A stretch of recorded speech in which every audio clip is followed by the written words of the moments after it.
मुक्ता वसंत बर्वे.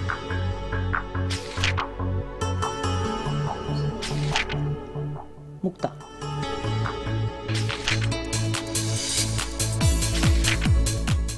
तूळ.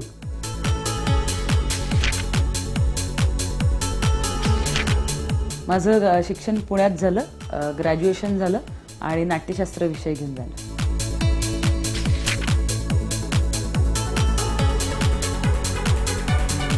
Comfort clothing आणि jeans आणि शर्ट्स.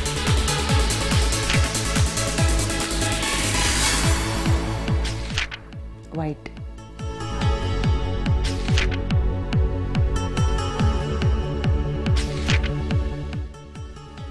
स्वप्नील.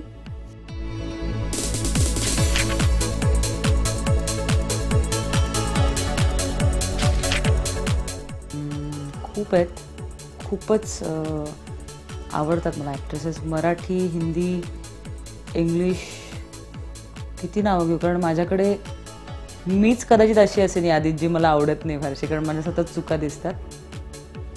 पण एका कोणाचं तरी नाव घेणं फार अवघड आहे. कोणाचं घेऊ ना, खरंच खूप मोठी यादी आहे. मेरिल स्ट्रीप खूप आवडते पण मला खूप जास्त.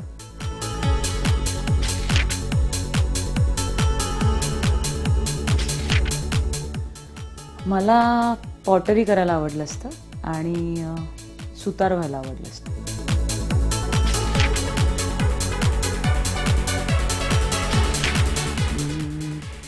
शाळेत होते आणि एका मैत्रिणीचा भाऊ, फार डिटेल्स देऊ शकणार नाही कारण हे मैत्रिणीलाही माहिती नाही आहे, त्या भावालाही माहिती नाही आहे आणि जर चुकून त्यांनी बघितलं तर ते खूप हसतील. एका मैत्रिणीचा भाऊ.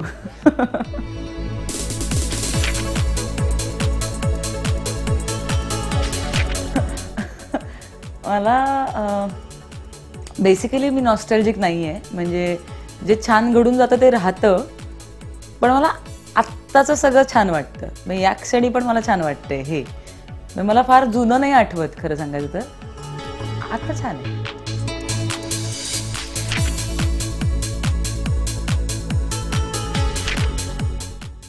लाजिरवाणा क्षण आहे ना, बरेच आहेत. तरीसुद्धा एक सांगते, स्कूटर शिकले होते नवीन, लायसन्स नव्हतं. 7वी किंवा 8वीत होते, 8वीत. आणि मोठी बजाजवाली ती मोठी स्कूटर होती आमच्याकडे आणि सांगितलं होतं की आपली चालवायची नाही आहे.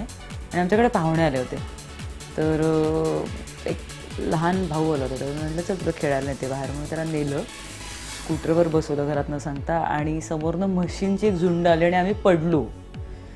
आणि मला नाही लागलं पण त्याला बिचारायला लागलं.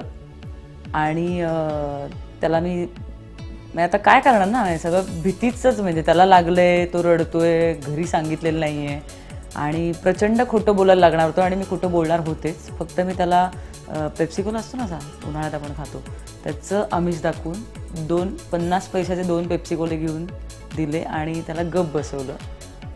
आणि घरी गेल्यावर संध्याकाळी ते निघताना त्यांनी सांगितलं की त्या आईने मला पाळलं होतं वगैरे. आणि खूप मला म्हणजे खूप कसं तरी झालं होतं.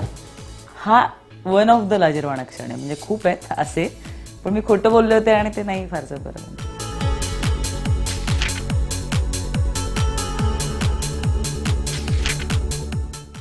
मी काम मनापासून करते, स्वभाव म्हणून, ते मला आवडतं. बाकी आहेत दोष बरेच आहेत.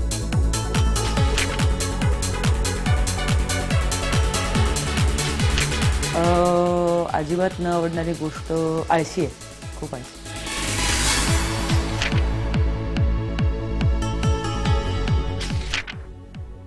फोकस जे करते तेव्हाचा फोकस.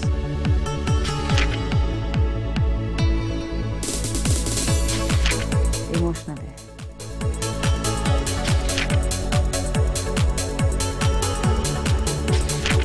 लाईफ फंडा आयुष्य असं जगावं, म्हणजे रोजचा दिवस असा घालवावा की जो घालवल्यानंतर रात्री शांत झोप लागेल, कुठच्याही मनाला काही खात राहणार नाही, कधी खंत राहणार नाही, छान जेवण जाईल आणि छान झोप लागेल, असं जगावं माणसाला.